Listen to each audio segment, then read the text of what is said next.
Hello बच्चों।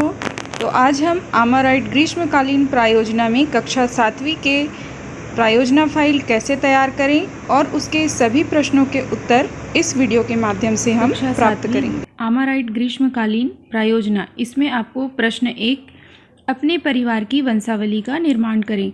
इसमें आपको अपना नाम, फिर अपने पिता का नाम, फिर दादा का नाम और परदादा का नाम लिखना है। आप इसे अलग अलग शेप भी दे सकते हैं, चाहे तो वृक्ष का शेप दे सकते हैं। सभी स्कूलों में फैमिली ट्री बनाया जाता है। इस तरह से आप इस प्रश्न का उत्तर दे सकते हैं। प्रश्न 2 है, गांव, शहर, बाजार में मिलने वाली वस्तुओं के नाम एवं उसके मूल्यों की सूची बनाएं और साथ ही आपको उपयोग भी लिखना है। तो पहले खंड में आप वस्तुओं का नाम लिखेंगे, जैसे कि आलू, प्याज, सब्जी, तेल, दूध, साबुन, गैस सिलेंडर, दवाइयाँ, डीजल। इसके बाद ये लीटर में मिलते हैं या मिलीलीटर में मिलते हैं, ग्राम में मिलते हैं, जैसे कि आपका आलू प्याज किलो में मिलते हैं, तेल दूध लीटर में, साबुन ग्राम में, गैस सिलेंडर किलोग्राम में, दवाइयाँ मिलीग्राम में और डीजल पेट्रोल लीटर में। और इनके मूल्यों को आप पता करके लिखेंगे और साथ ही इसके उपयोग आपको पता ही है। प्रश्न 3 के उत्तर के लिए मैं लिंक शेयर कर रही हूँ, उस वीडियो को देखकर आप इस प्रश्न का उत्तर लिख सकते हैं। प्रश्न 3 है, विटामिन के नाम एवं उनके उपयोग तथा स्रोत को लिखें। प्रश्न 4 में आपको छत्तीसगढ़ के प्रमुख फसलों की जानकारी देना है, जिसमें आप गेहूँ, जौ, चना, मटर, सरसों, मसूर, आलू ये लिख सकते हैं। और ये है रबी फसल। और खरीफ फसल में लिखिए आप चावल, ज्वार, बाजरा, मक्का, तिल और मूंगफली, ये होते हैं खरीफ फसल। और इनके उत्पादन का समय होता है अक्टूबर से नवंबर रबी फसल का, और खरीफ फसल का जून से जुलाई। तो इस तरह से आप इस प्रश्न का उत्तर लिख सकते हैं।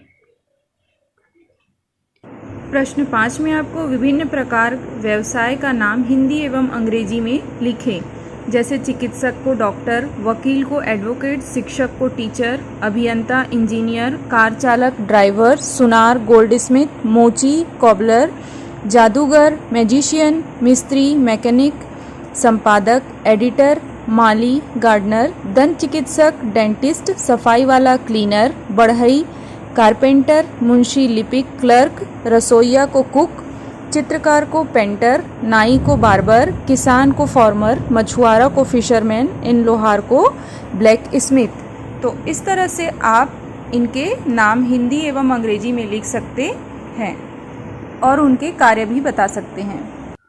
प्रश्न 6, किन्हीं 10 संचार साधनों के नाम हिंदी एवं अंग्रेजी में लिखो।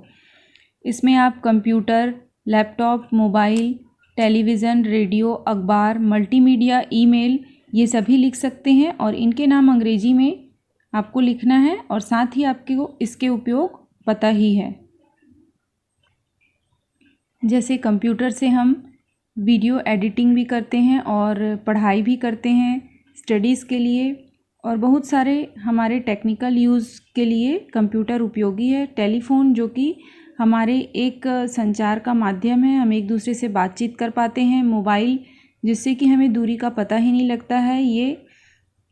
इसके बाद है टेलीविज़न, जिससे कि हमें समाचार प्राप्त होते रहते हैं, साथ ही हमें देश दुनिया की खबरों की जानकारी भी मिलती है। रेडियो, यह भी हमारे लिए एक महत्वपूर्ण माध्यम है। इसके माध्यम से हमें बहुत सारी जानकारियाँ प्राप्त होती हैं, जहाँ पर टेलीविज़न उपलब्ध नहीं है वहाँ रेडियो से भी कार्य लिया जाता है। अखबार, जो कि संचार का एक सशक्त माध्यम है। फिर है मल्टीमीडिया और ईमेल, ये सभी सारे हमें सूचनाओं का आदान प्रदान करने के लिए, एक दूसरे को मैसेज भेजने के लिए, वीडियो देखने के लिए, इन सारी चीज़ों के लिए उपयोग पे लाए जाते हैं। प्रश्न 7, अपना स्वयं का आत्मकथा लिखो। इसमें आपको अपने बारे में लिखना है कि आप क्या बनना चाहते हैं या आपने अभी तक के जीवन में आपने क्या महसूस किया है, क्या आपको प्रेरणा मिली है, आप किस तरह का जीवन जीना चाहते हैं, आगे क्या बनना चाहते हैं, ये सारी चीज़ें आप अपने आत्मकथा में लिखेंगे। प्रश्न 8 में आपको एक वृक्ष लगाना है और उसके बाद फिर उसकी लंबाई में कितनी वृद्धि हो रही है, ये 4 हफ्तों तक हर हफ्ते एक एक दिन आपको स्केल से मापना है और उसे फिर आपको इस खंड में लिखना है। प्रश्न 9, ग्रामीण छत्तीसगढ़ में खेले जाने वाले खेलों के नाम एवं खिलाड़ियों की संख्या। खेले जाने वाले खेल में आप गिल्ली डंडा, अटकन बटकन, फुगड़ी, लंगड़ी और बित्ता कूद, बाटी, भौरा, बिल्लस, ये सब आप लिख सकते हैं। और साथ ही इनमें कितने खिलाड़ी रहते हैं उसकी संख्या, जैसे गिल्ली डंडा में 8 से 10, फुगड़ी में जितने भी चाहें ले सकते हैं भाग, अटकन बटकन में भी जितने भी संख्या में भाग लेकर ग्रुप में खेल सकते हैं, बिल्लस में जोड़ी पे भी ले सकते हैं और 2 भी खेल सकते हैं। तो इस तरह से आप इन खेलों के नाम और खिलाड़ियों की संख्या आपको इस तालिका में लिखना है। प्रश्न 10, कोरोना रोग की जांच की 2 प्रमुख टेस्ट परीक्षण के नाम लिखें एवं इन टेस्ट के न्यूनतम 3 अंतर लिखें। तो कोरोना रोग की जांच के 2 टेस्ट के नाम है आपका एंटीजन टेस्ट और दूसरा है RT-PCR टेस्ट। आप पहला एंटीजन टेस्ट लेंगे तो इसकी रिपोर्ट जल्दी आती है 20 मिनट में और RT-PCR की रिपोर्ट 12 घंटे में आती है। दूसरा अंतर यह है कि एंटीजन टेस्ट रैपिड टेस्ट है और यह एक सांकेतिक टेस्ट है और RT-PCR टेस्ट है यह प्रमाणित करता है या फिर कंफर्मेशन टेस्ट है। तो इस तरह से आप इनके अंतर लिख सकते हैं।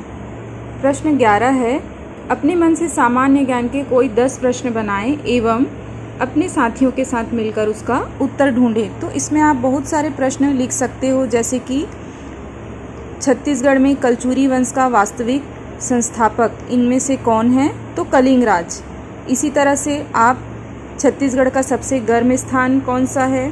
तो चांपा। सबसे ऊंची चोटी, प्रतीक चिन्हों के बारे में प्रश्न बना सकते हैं। प्रश्न 12 है, उक्त गतिविधियों को पूर्ण कर अपने माता पिता या अपने घर के बड़े सदस्यों को दिखाना है और उनमें से 3 सदस्यों की प्रतिक्रिया लेकर आपको इसमें लिखना है। तो इस तरह से आपकी फ़ाइल बनकर तैयार हो जाएगी और आप इस फाइल को अपने स्कूल में सबमिट कर सकते हैं। आपको इस फाइल को अच्छे से डेकोरेट करना है और साथ ही इसमें मार्गदर्शक शिक्षक का नाम भी आपको लिखना है। इसके साथ ही मैंने PDF डाउनलोड करने के लिए लिंक भी शेयर किया है। तो बच्चों, इस वीडियो के माध्यम से आपकी फ़ाइल तैयार हो जाएगी और PDF डाउनलोड करने के लिए डिस्क्रिप्शन बॉक्स के साथ यहाँ भी लिंक शेयर किया है। Thank you.